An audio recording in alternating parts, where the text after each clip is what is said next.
I'm excited to introduce you all to an entrepreneur that is I call him a local legend because everyone knows him. When we discussed last week the types of people you'd like to see uh, in this class on our Wednesday speaker series, I wrote several names.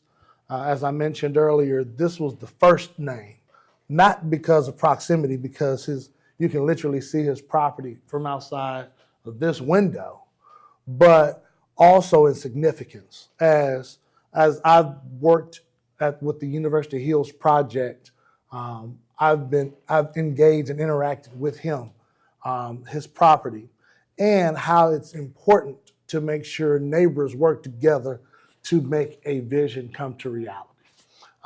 But not only that, Mr. Pitre isn't just owner of Skyline Ranch.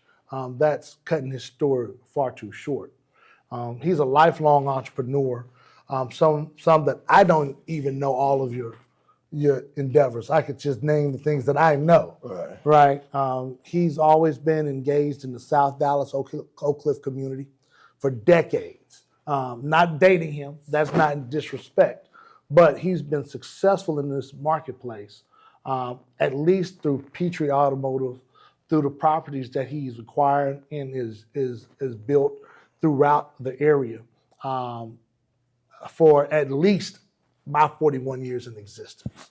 And so as an entrepreneur who understands the peaks and valleys of the space, I always respect individuals who can survive that. And so I want Mr. Pitre to give us just a little background on yourself, but also give some nuggets so that we can start a discussion. Okay. All right? Okay. I just don't understand it.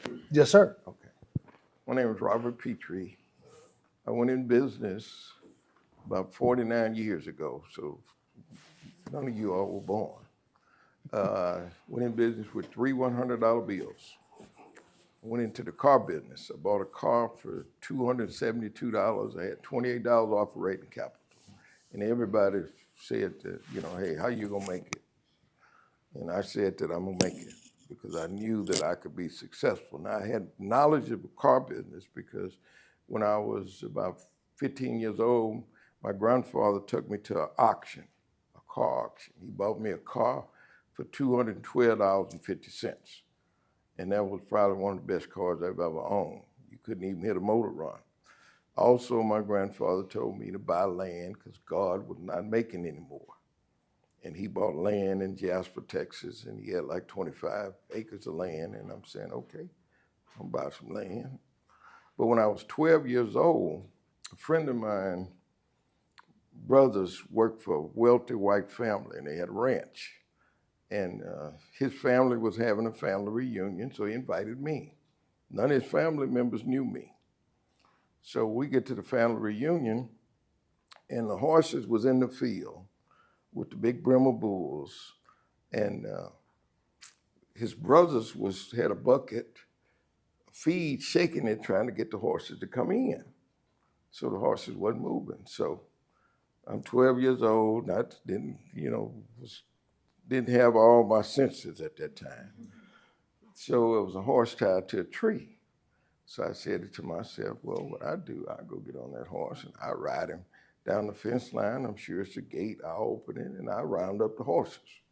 And that's what I done. I went all around them big old Bremer bulls. So his family was like, what that boy doing? I could hear him hollering.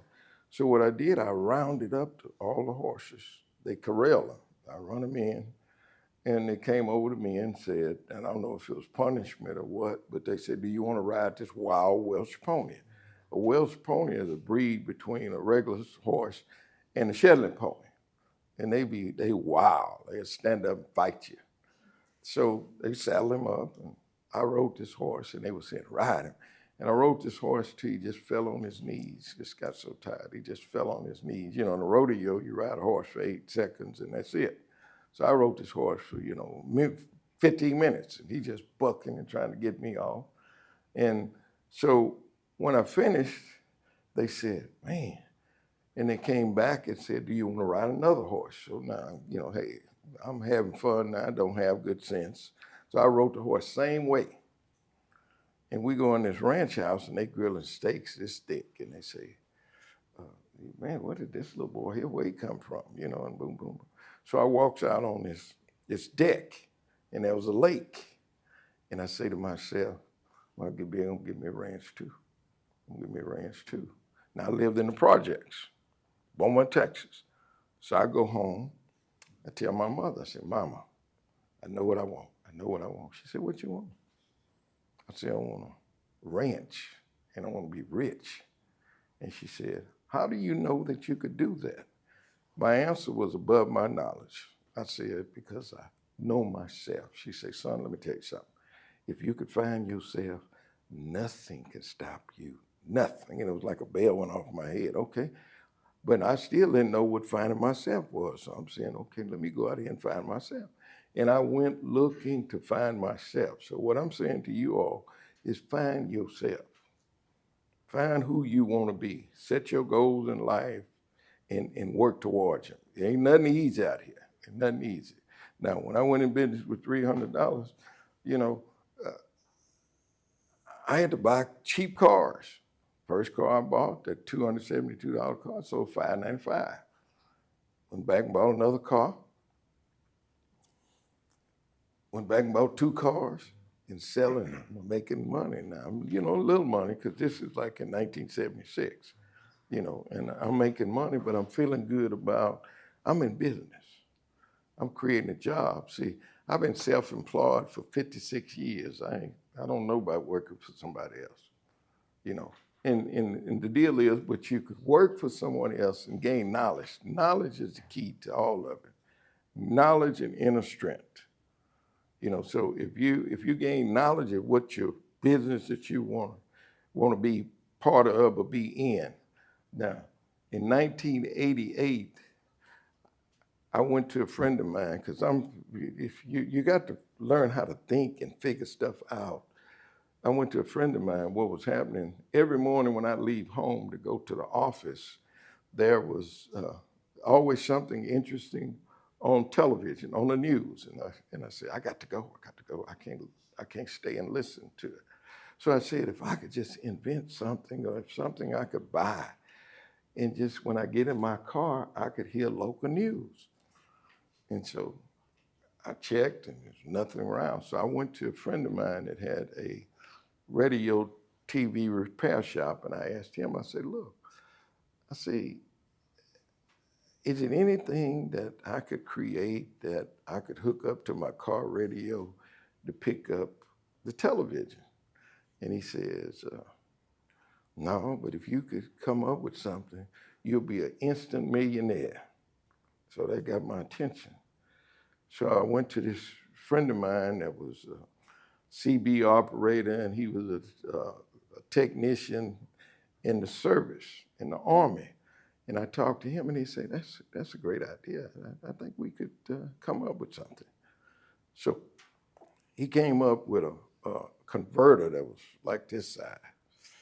And then it got smaller, and then we said, we need to get a patent. We need to get a patent on it. We applied for a patent, and they rejected our patent because they said it was a television. You could turn your television on and you could listen to radio, and it was different from our patent. So we filed for again for the patent, and they gave us a patent. Now, if you ever seen a car with a headrest, with a television in the headrest of a car, it come off our patent. And limousines and cars like that. And what we did, pardon me? Yeah. If you're a DSR fan. Yeah. See, so you got to think and try to figure stuff out. Now, my success right now is figuring things out. But that was our patent. We were able to get the patent. Right now, I have another patent in golf. So if it's things that's in your mind that you think that could be a solution to a problem that maybe no one has solved. I was watching television just yesterday where it was 2 black girls, young black girls from St. Mary's in New Orleans, they came up with a solution to solving a calculus problem that nobody's been able to solve in 200 years. See, that mind, if you use your mind, see, that mind can create more knowledge, understanding, better understanding of life and everything. Now, going back to my beginning with $300. Now, right now, I'm one of the largest landowners in the city of Dallas. I took what my grandfather told me about buying land, because God wasn't making no more, that going to the auction, I'm still in the car business. I've been on the same corner 48 years, same corner, in the toughest part of the city of Dallas, in South Dallas. I've been there. This university being here at this location. Now, Senator West was able to get the state of Texas to agree to put a university in the city of Dallas. What the state of Texas said to the city of Dallas, if you all buy the land and donate it to us, we'll put a university here. So the committee that was looking for land came to me because I own Skyline Ranch. They came to me and they said, where could we put a university? I said, it's 264 acres right next to Skyline Ranch. But I'm thinking selfishly too, because, hey, I could have a university next to my 90-acre ranch. That would be great. So the city of Dallas paid $3 million for the land. They donated to the state of Texas. They built this first building here first. So I'm at a meeting here, and the city of Dallas say to the officials with the state of Texas, say, look, there's a thoroughfare that's supposed to come through here, and we're gonna put a thoroughfare through this property. And they say, see, the university officials said, no, we don't want no thoroughfare. We don't want no thoroughfare through here. Describe what a thoroughfare is. It's a roadway Yeah. where you would come through this property, the center of this property, and you go outside of the property. And it's not really just, it's more than roads. It's the roads which range from 36 to 60 to 90 feet, but also medians, sidewalks, which will take Right. a lot of real estate Right. and essentially Right. cut in the middle of something Right. like building buildings and a walkable type of campus. Right. In the state of Texas, officials, the UNT officials didn't want this because they felt that, and DART was going to come through here. The DART train was going to come through here. There's going to be a lot of activities coming through here that would be different from students getting their education here. So I said to the state officials, I said, look, do you know that the taxpayers paid $3 million for this land and donated to the state of Texas? So are you saying that you don't want the taxpayers to come through this land? And it was like, oh boy, it's like, I said, but I have a solution. I said, now, the DART was gonna come through. I said, well, let's do this. Let's put DART between Skyline Ranch and UNT property. UNT, you donate the easement to DART for the station. So you see a station there. Okay, now, when I bought Skyline Ranch, it didn't have no water, no sewer, it was a dump. Nobody wanted it. I could invite people out to Skyline Ranch and they come out there and come to the gate and I'm not going in there.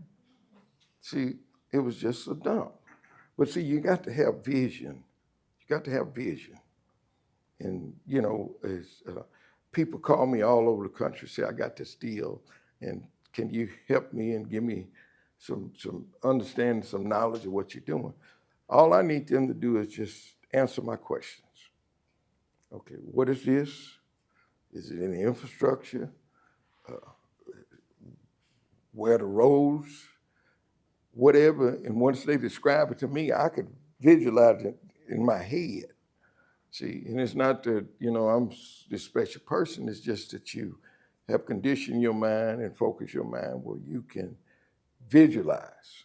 And that's what you have to be able to do. You got to take, and when you're dealing with, in being in business, you got to have capital, money. See, but what has been good for me, I started with no money. So it allowed me to be able to maintain and figure out, how do I create other opportunities and better opportunities for my business? See, because being in business is not easy. I mean, it's majority of the people that go in business fail. And it's because of a lack of knowledge, funding, and commitment. See, because, I've been broke in my business, probably, 2/3 of my business career. Now, I didn't have a lot of money.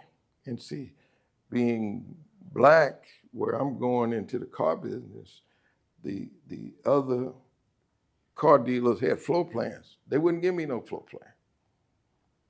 So you're going to deal with, just looking at you, or you're going to deal with some racism, because it's out there.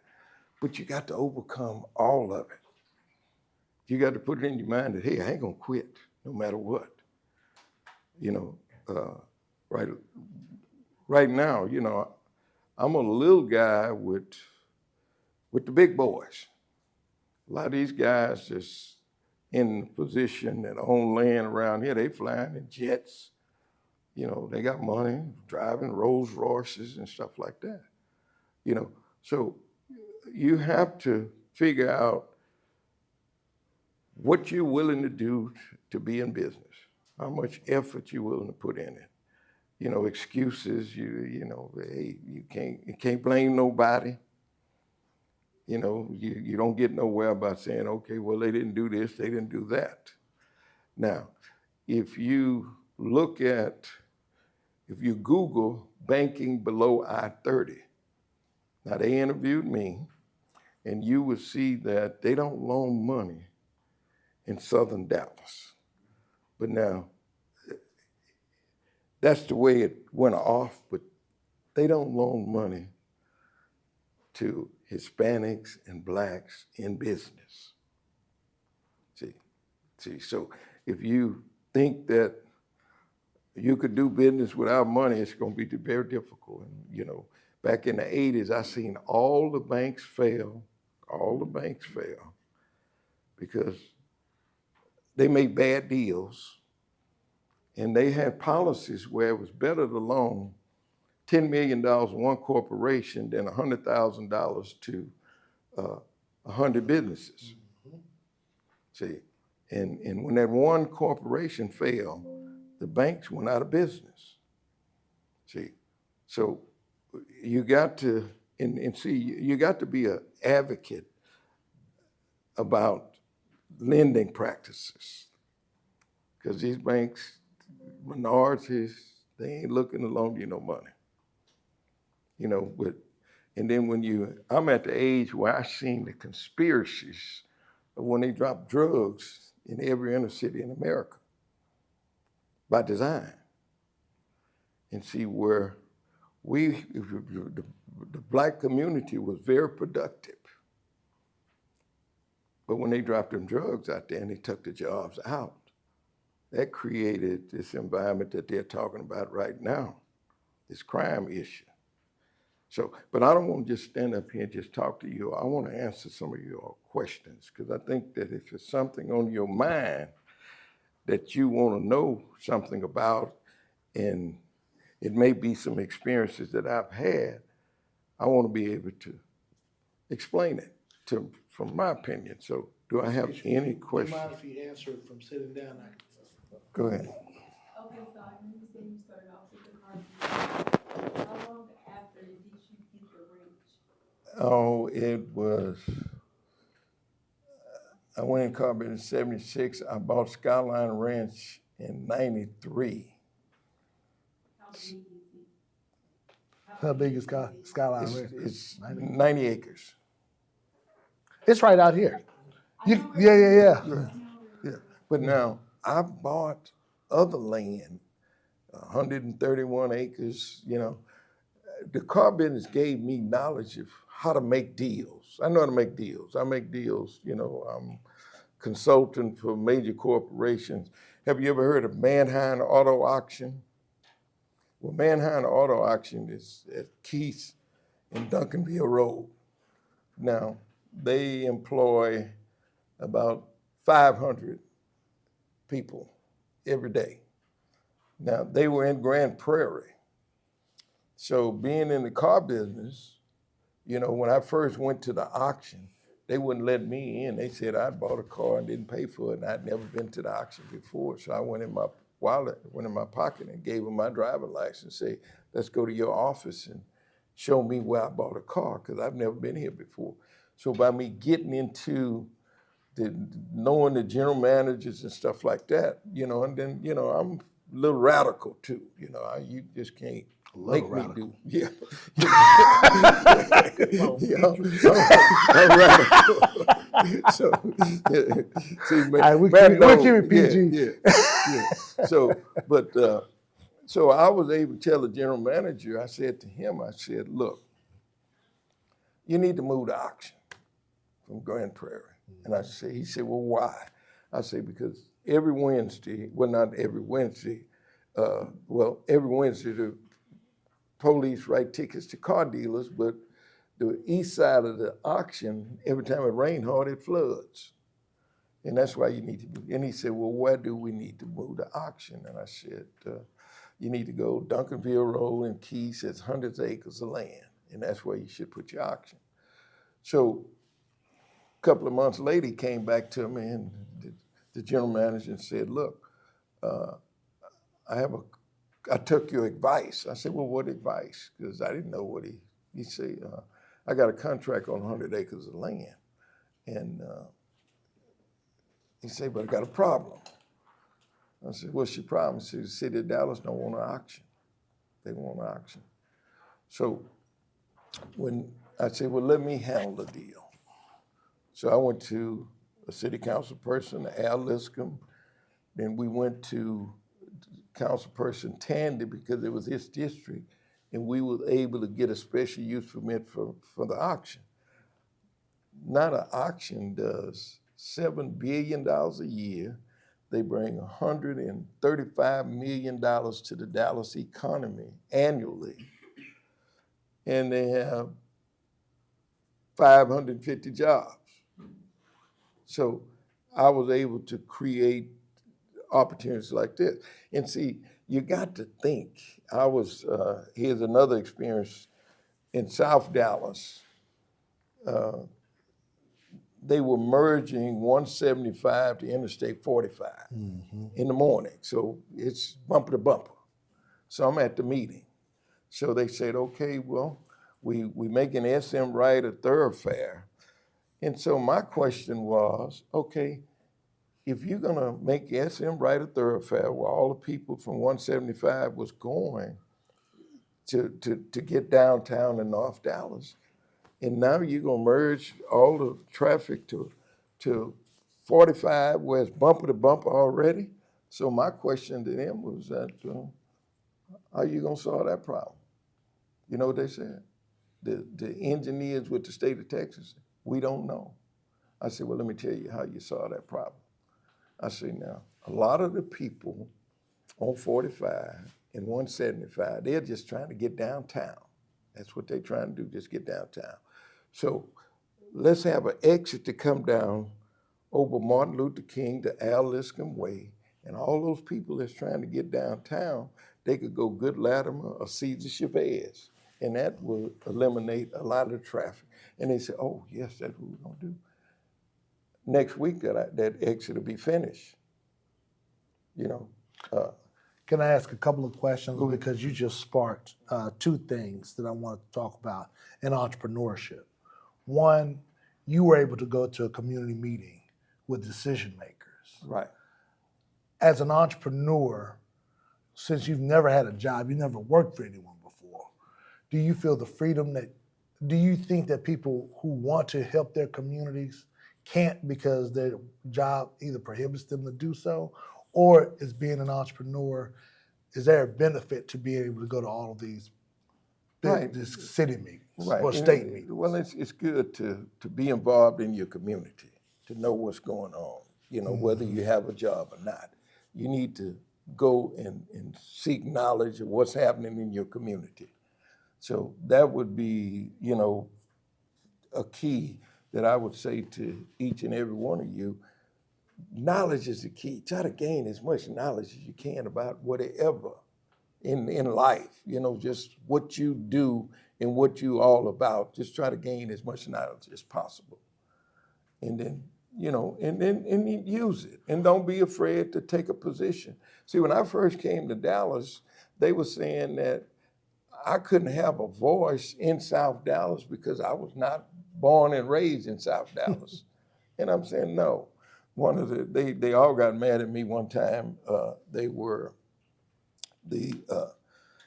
post office wanted to come to South Dallas, and the community was, we don't want the post office, we don't want. And I'm at the meeting, I said, well, how could you not want the post office? I said, you got prostitution, you got dope being sold over here, and then here you don't want A federal building? Right, With security and all sorts of stuff. Yeah, so, I was able to deal with that, because I've always stood up. When I was 12 years old, I also had my own Little League baseball team. I've always, and then I've been radical. I've done some stuff. Don't tell y'all this here, but don't, when I was 17 years old, my uncle worked for a company called Slayer Slot Company. And he got me this job. So it was a warehouse where they had automotive parts. So I was an order puller. So I knew the inventory in my head. I knew what they had and didn't have. So the people in the front office, they come and say, well, do we have standard 117? I say, no, it's a back order. Do we have this and that? And I tell them, because I'm pulling orders. It wasn't that I was just so smart. I knew what they had and didn't have. So my uncle was a shipping clerk. So, we would take packages to the Greyhound bus station and we sent them off and stuff like that. And so I went to the manager, white manager, and I asked him, I said, I need the key to the station wagon. I need to go to the bus station. So he threw me the key and I called it and he said, I said, well, where's the station wagon? He said, I don't know, go find it. Okay, I went and found it. I go to the bus station, started raining. I said, I'll fix him. I parked the station wagon a block down the street. I went there and handed him the keys, and he came back, and I'm standing up next to my uncle, and he says, where's the station wagon? I said, I don't know, go find it. He looked at the door. My uncle said, boy, you done lost your mind. So stuff like that. But you got to stand up for what you believe in.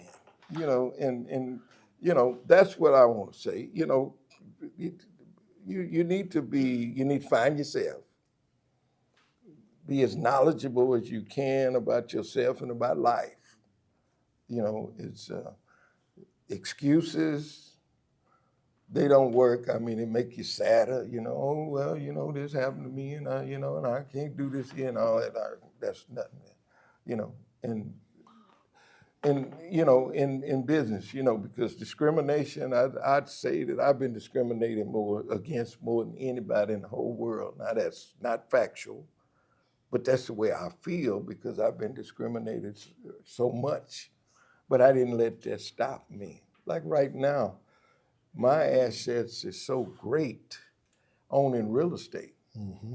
In the spot that you're in, too. Right. And location. But what the banks want to talk to me about is liquidity to match my assets. See, I have $30 million worth of assets, so they want my liquidity to be like that. I buy and sell and make deals, I bought a piece of property for $3,000 that's worth $3.5 million. Mm-hmm. And that's knowing the right people, right. being in the right space to make that deal done. Right, and to make that deal happen. See, you got to do it. You plan your work, and then you work your plan. Okay. Created a map called the Life Guide for America. Yes, I created a map of life. Wait, I did not tell them that, by the way, for the record. Right. That's pretty impressive. Could you tell us about that, please? Well, I created a map. Well, let me tell you what happened. Well, can I first say this? Okay. I saw this map as a teenager growing up. So I don't know if I told you that, but when it was at the Black Chamber in the main room, I was a little teenager, me and there in the 90s. And I see that map by the door. So that was very visual for my development. The map is said to be one of the best teaching tools in America to deal with prevention and intervention. I'm always trying to figure something out. So it was like, okay, and then the map, the first part was about what's happening in the inner cities of America. And then it was like, okay, this is what's happening. What is the solution? So when I come up with the solution is go that straight and narrow road, make sacrifice, have a relationship with God, discipline, self-esteem, education. When you graduate and come down Graduate Road to Community Drive, first intersection, Recovery Road. Everybody's recovering from something. Community Drive take you to Support Lane where you have employment. Corporation Drive, Entrepreneurship Way takes you up the Love Parkway to Family Way to Legacy Parkway with the streets of success, understanding, knowledge, principle, morals, character, wisdom, honorable, productive life, peace of mind, financial rewards, prodigy, opportunity, investments. Now, and then on the Brown side, I was at a juvenile facility and talking to a group of young boys, and I asked one of them to look at the map and tell me the roads they went down to get to where they were. Young man looked at the Brown side and he looked at Choice Street. He said, I made the wrong choice. I came out of a single parent home. I dropped out of school. I was in a gang. I was unemployed. I was selfish. I wanted easy money. So I started dealing with drugs. Now, each one of these streets, he was pointing at the streets. And he said, Mr. Pitre, this map is telling me where I was headed. I said, right, but right now, son, you on Prison Road. As you go up Prison Road, you go through the jails and the courts. If you continue, and then it shows that it's 2,200,000 people that's in prison, 4,100,000 on probation, 780,000 on parole, and you have 7 million people in that system on a daily basis. You got thieves, gangsters, rapists, drug dealers, crack users, and innocent. If you're in that environment here, you either go one-way drive to the cemetery or to the penitentiary. Humans in cages, free room and board with TV, no smoking, visitors on the weekend, money on the books, must be willing to protect your manhood or womanhood, can't hide protection. You understand? And 95% of the people who are in prison, they come out down Parole Road. And you have an option to take Parole Road to Positive Drive and go to the green side of the map. 78% of the people come off Parole Road to go back into that environment. And 3 years or less, they're in the cemetery or back in prison.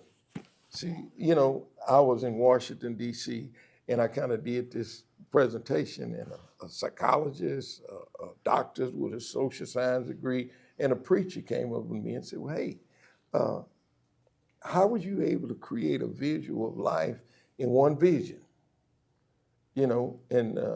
Because I've seen it, I've lived it, and it saves lives. Because like right now, I have a great amount of respect for Hispanics, great amount of respect, because any construction site you see, they are building. And I don't see how America gonna survive without the Hispanics.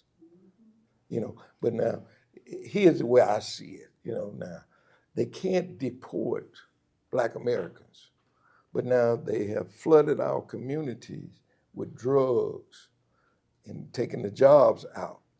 So that way of life gonna have you incarcerated. So they feel like, hey, we're gonna deport Hispanics, we're gonna put blacks in that penitentiary. But now they gonna come back, and I'm so proud that you all are getting the education. See, they can't take this away from you. Now there are gonna be some issues, but you got to stay strong and committed to your people, and then you got to help be a positive to society, But they're gonna have to have the Hispanics come back. They're gonna have to. See, who gonna build the bridges, the new homes, the roads and stuff? That's what Black Americans done. But see, they dropped that dope on us.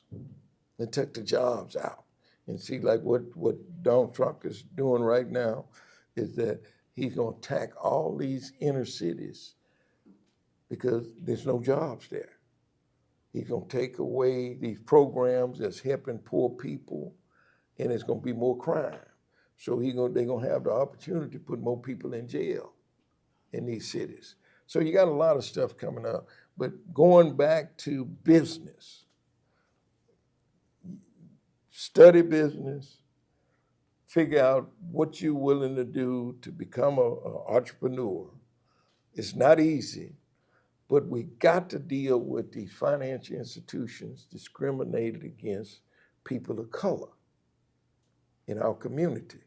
See, it's kind of like if you get the fastest person in the whole world, and we run a 100-yard dash, and you start them on the 50-yard line, start me on the 50-yard line, and start them on the 1-yard line, I'm gonna beat them every time.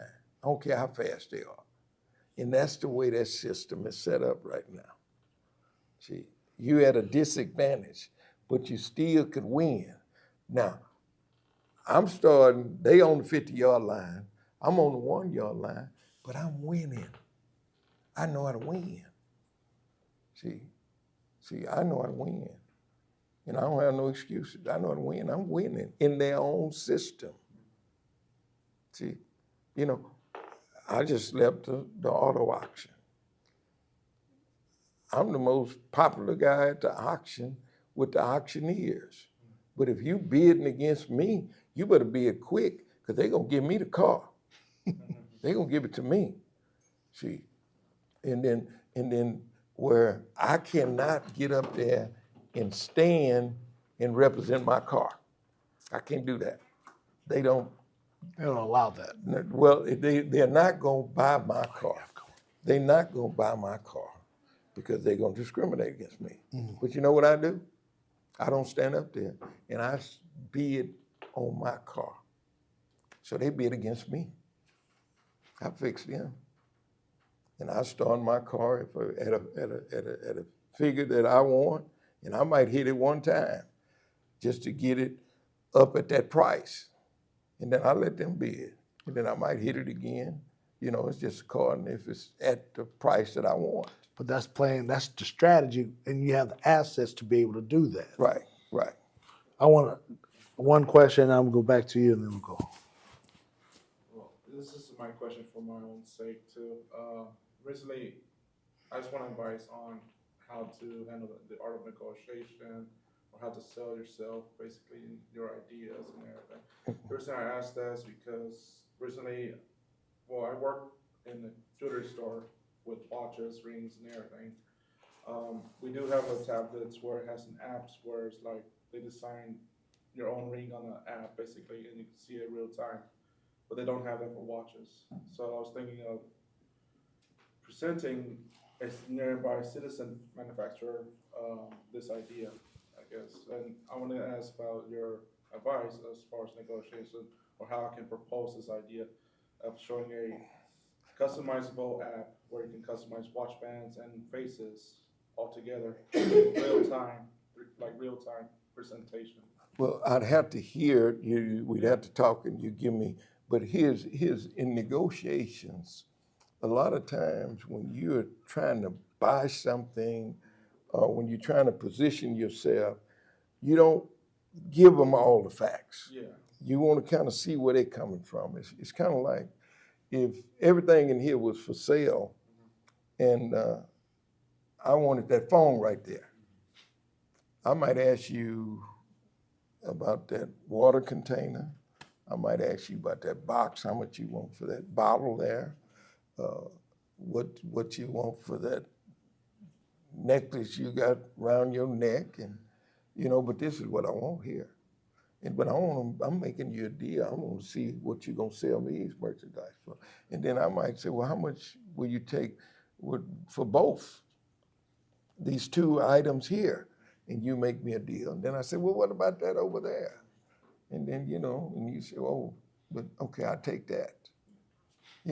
So it's just being able to negotiate. Say, for instance, if you want to buy that phone right there, okay, and you come to me and you coming in, I got a phone for sale. And you tell me, oh, it's the phone I've been wanting. Man, that's the phone I've been wanting all my life. And yeah, that's the best phone in the whole world, stuff like that. You're going to pay for that one. Yeah, you done blew your deal. See, so it's a strategy in negotiations. I've negotiated major contracts for people. I got a deal that I'm working on right now today. I was up to 5 o'clock this morning, but it's a major deal. It's about 117 acres of land, and but it's a way that you have to go about doing it. Good question. You ready? I'm glad we got on this topic because it has. And a little louder because you're on the back road. So. Okay, I can talk about it.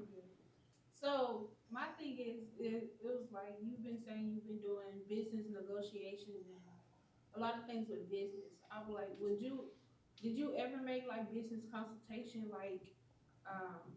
something you would profit off of, or Like a was it line of like, business. Yeah, or was it just dropping like $1 million nuggets to like different businesses, like from a kindness? Now, don't mess up my hustle. You about to mess up my hustle. bad. He can't. I ain't paying him $1 million to come speak to y'all. You mess up your teeth. Hey, you messing up. No, I'm not gonna say Not that. necessarily just to speak, but like to like actual business, like you told the man she should move the auction to like this Right. part of town, or like just offering certain things. Yeah, was it just like you, or just like did you profit off of that? Well, yes, in many ways. A lot of times you don't just benefit from that situation. Right. The experience and knowledge that you receive in making deals. I've learned so much about how to make a deal. And friends of mine, I'm like, if they need something, where could I go buy this at a deal and this and that? Like a friend of mine called me and he said he needs some tires for his Mercedes-Benz. Now you go out there, you're gonna pay $1,200.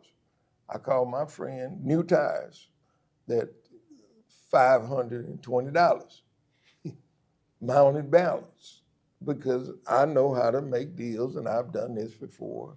And so, but I had this banker lady that she was out at the ranch, and I looked at her tires and I said, you about to have blowout. Yeah, but I got to have Continental tires. And I'm saying, girl, you need you some tires. Girl, you need tires. And you you talking about $1,200. You talking about some $400 piece tires, and I get you a whole set for $500. And these are legitimate. But I consult people. I done been to seen situations where I was in Atlanta that the city government couldn't solve their problem, and I say, well, hey, this property is in the floodplain because of this street. All the water is draining down. Will you fix this, and you ain't gonna have this problem here? But it's experience and exposure. See, I've had a lot of experiences because I started with nothing in business, and I've had to figure out. I'm always in a situation where I had to figure out my next move, and nobody was there to just say, hey, we're gonna make this easy for you.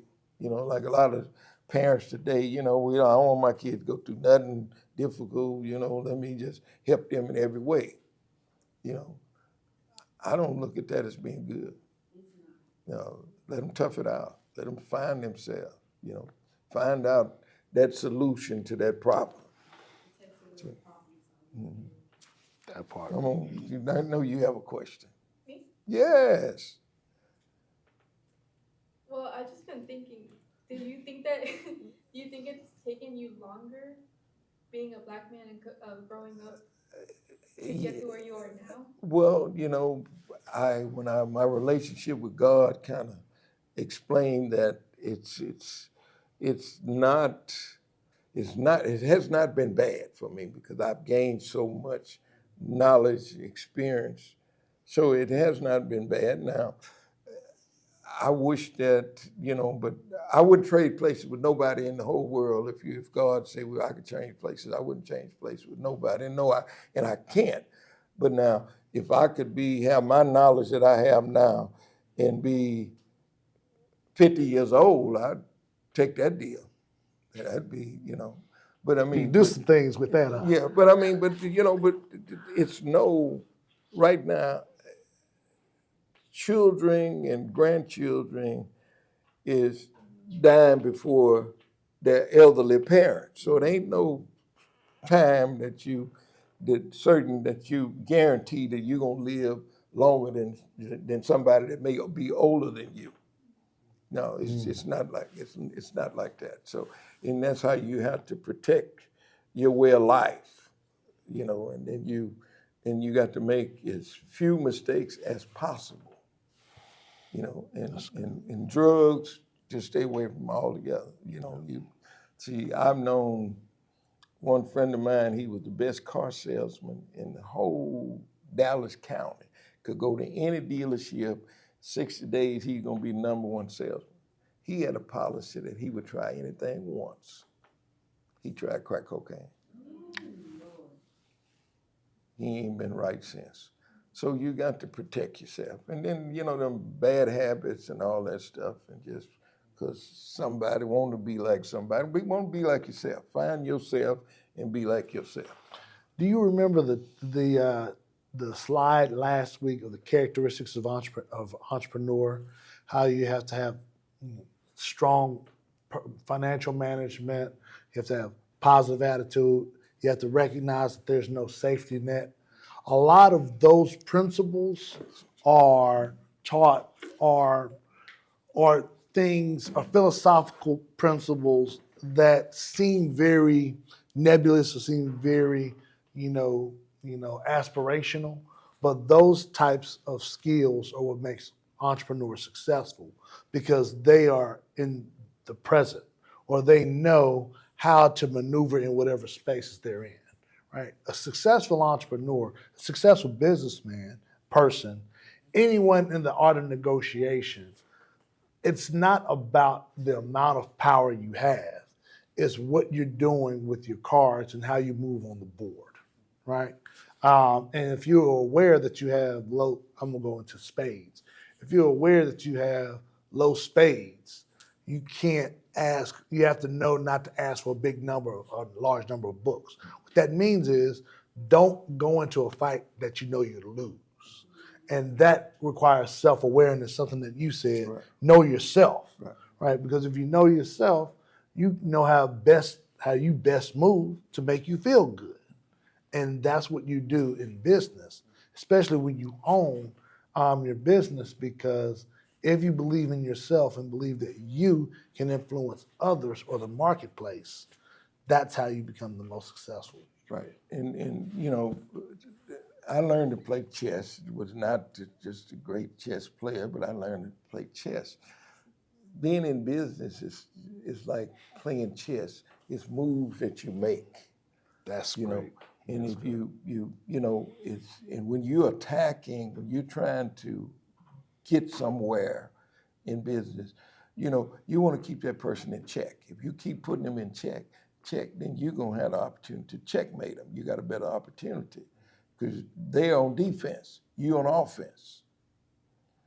So you once you learn, I mean, you all are in your 20s. Start finding myself really at 25. In business, I was ready at 25. I was ready, and see, but I'm gonna tell you all this deal because I'm gonna have to go, but here's the situation. I bought my car lot property in 1978 from two brothers.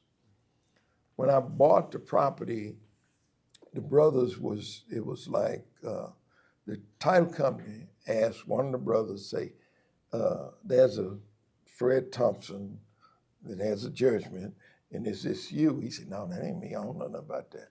So we closed on it. 1980, I got ready to renovate my property. I go to this bank said, we'll loan you some money to renovate your property. The bank tell me, say, you only own half the property. There's a guy, a man named H.R. Fender in Tyler, Texas, that bought the other half on the courthouse step for $10. Wow. And I said, oh, wait a minute. But now listen to this story now. Here's the way the story.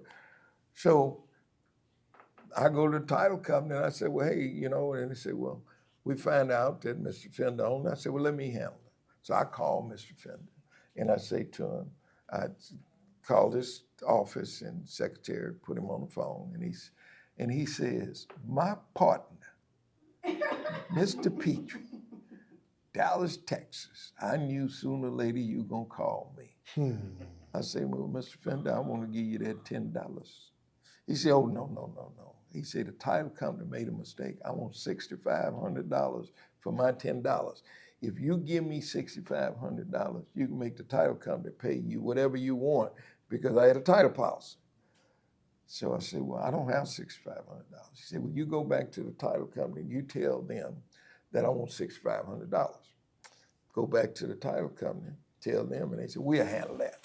They called Mr. Fender and said, Mr. Fender, Mr. Pitre said you want $6,500 for your $10 you spent. Do you want to go through litigation? Mr. Fender said to him, I have 18 lawyers on my staff. I'm in litigation every day. Mr. Fender was, so he says, send me my check by Mr. Pitre. I get in my truck, I go to Tyler, Texas. I go to his office. He owned an office building downtown Tyler. I go in there and secretary says, Mr. Fender's in a meeting. He'll be out in a minute. So Mr. Fender come out of his office with a white gentleman with a LBJ hat on and a Rolex watch. And Mr. Fender said, that's my partner in Dallas, Texas, that's coming to buy me out of our partnership. That white man run away from Mr. Fender, come down and say, son, if you have Mr. Fender as your partner, you need to keep him. You need to keep him. I said, no, I need to pay him this $6,500 check. So we go in Mr. Fender's office. Mr. Fender say, Mr. Pitre, it was not about you. Title company made a mistake. That's what I wanted. I could have got more money than that. He said, go over there and look at that wall over there, and that letter on that wall. I walk over there. He said, who that letter from? I said, President Lyndon Johnson. He said, Lyndon Johnson was my friend. We went to college together. He said, let me show you something, Mr. Pitre. He said, no, this $6,500, this ain't nothing. There's a lady named Miss Smith that has 100 acres of land and the government want to buy it. And Miss Smith wanted $1 million. So they came to me and asked me what I wanted to know what the government had to trade. The government had 450 acres on Lake Tawakoni. I took the 400. He said he took the 450 acres, gave Miss Smith $1 million. Then he asked me, he said, what do you think I did with the 450 acres? I said, I don't know. He said, I sold the timber for $1 million. Mm-hmm. He said, Mr. Pitre, I own 10 banks. Kilgore National Bank, Cedar Creek Bank. He said, I own 10,000 acres in East Texas. I had 24 oil wells that pumped 7 days a week, 24 hours a day. He said the blacks here wanted a bank. They didn't have the money. They wouldn't loan them money. So they came to me and I loaned them $450,000, started the bank. They paid me back, but they lost their bank. That's when all the banks went out of business. Oh, the Suncrest, the Sun deal. No, this was in Tyler. Oh, Tyler. This was in Tyler, Texas. So he said his loan limit at Republic Bank was $60 million. So I meet this guy. Republic Bank was the big bank Whole before. state of Texas. Yeah, whole state Right. of Texas. So- My dad worked. That's right, where he got Yeah. it. So he was able to, but what happened, he didn't give me no money. We became friends. What he liked about me was my knowledge of life. Every Tuesday, we would talk. I'd call him, we talked to 6 to 7 o'clock. And he'd tell me about all his big deals. I'd tell him about my little deals. And it worked. But I mean, I'm gonna have to go, 'cause I got a meeting that I got to be at. But I'm really enjoyed talking to you all. Hope that I said something that could help you, and just, if you have any other question, get with Matt, and I could come back, we could talk about it or whatever, Well, Mr. Pitre, thank you very much. I appreciate you. I will give you this recording. Okay. Please give a round of applause to Okay. Robert Pitre. All right. Okay. And maybe we do it where y'all can come out and visit Skyline Ranch. Bring them out to the ranch. That works. Okay, let's do that.